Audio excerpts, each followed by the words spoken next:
আসসালামু আলাইকুম ভিউয়ার্স, আশা করি সবাই আপনারা ভালো আছেন। আমিও ভালো আছি।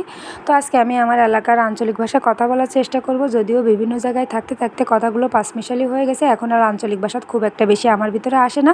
আর যে ভাষাগুলো আসে এটা যশোর, খুলনা, সাতক্ষীরা সব মিলিয়ে একটা ঢাকার কিছু আছে, জগা খিচুড়ি মার্কা ভাষা হয়ে যায়। তো আজকে চেষ্টা করব যে আমাদের গ্রামের ভাষায় কথা বলার জন্য।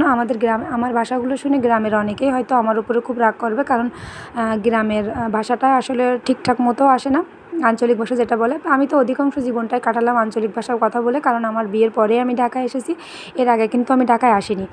যাই হোক, আমার বিয়েও হয়েছে আমার এলাকায়, সেহেতু ভাষাটা চেঞ্জ হওয়ার সুযোগ আমার খুব একটা বেশি হয়নি। তো ঢাকার বাইরে আসার পরে বিভিন্ন জায়গায় পোস্টিংয়ে থাকতে থাকতে আমার ভাষাটা কিছুটা চেঞ্জ হয়ে গেছে।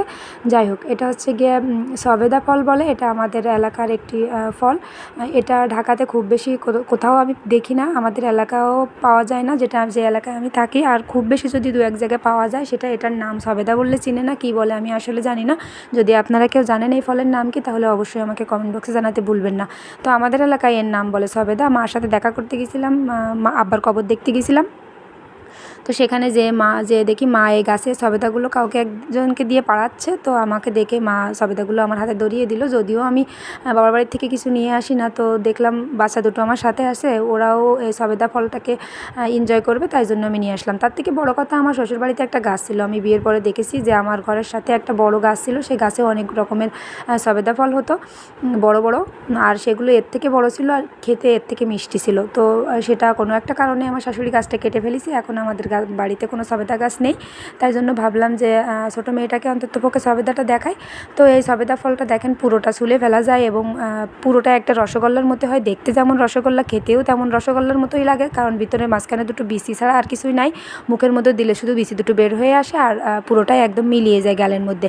যদিও আপনারা অনেকেই এটা খেয়েছেন, জানেন। তো এটা একদম সদ্য গাছ পাকা বলতে গেলে ভুল হবে, গাছ থেকে পেড়ে এনে মাত্র একদিন রাখিছি।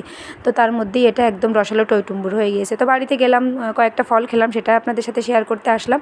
তো আর একটা ফল, সেটা হচ্ছে গিয়ে এই যে খেজুর ফল। খেজুর ফল হচ্ছে গিয়ে সবাই কম বেশি খেজুর চেনে, কিন্তু এই ফলটা একদম গাছ থেকে পাড়া। এই এলাকাতেও হয়, কিন্তু যদিও আমরা থাকি ফ্ল্যাট বাড়িতে কিংবা বাসায়, সেটা পেড়ে খাওয়ার মতো সুবিধা আমাদের জন্য নাই। আর এটা হচ্ছে টলিড গাছ পাকা, সদ্য গাছ থেকে পেড়ে এনেছে আম্মু কাউকে দিয়ে। আম্মু গিয়েছিল পানি আনতে, রান্না করার পানি একটু দূর থেকে আনতে হয়, তাই জন্য। তো সেই পানিটা আনতে গিয়ে আম্মু গাছে এরকম ফল দেখেছে, তাই জন্য আমার জন্য নিয়ে আসছে। আমার জন্য নিয়ে আসলাম বেসিক্যালি এই জন্য যে যেহেতু আমি গ্রামে বড় হয়েছি, সেহেতু এই ফলগুলো সম্পর্কে আমার খুব জানাশোনা এবং আমি খেতে খুব পছন্দ করি। এই জন্য বেশিরভাগ সময় আম্মু এগুলো আমার জন্য কালেকশন করে রাখে। যাই হোক, তো বাড়িতে গেলাম, অনেকগুলো ফল খেলাম, খেয়ে খুব ভালো লাগলো। এই খেজুর ফলটা আমি খুব পছন্দ করি, আর গাছ থেকে পাড়া হলে তো আরও কথা নেই।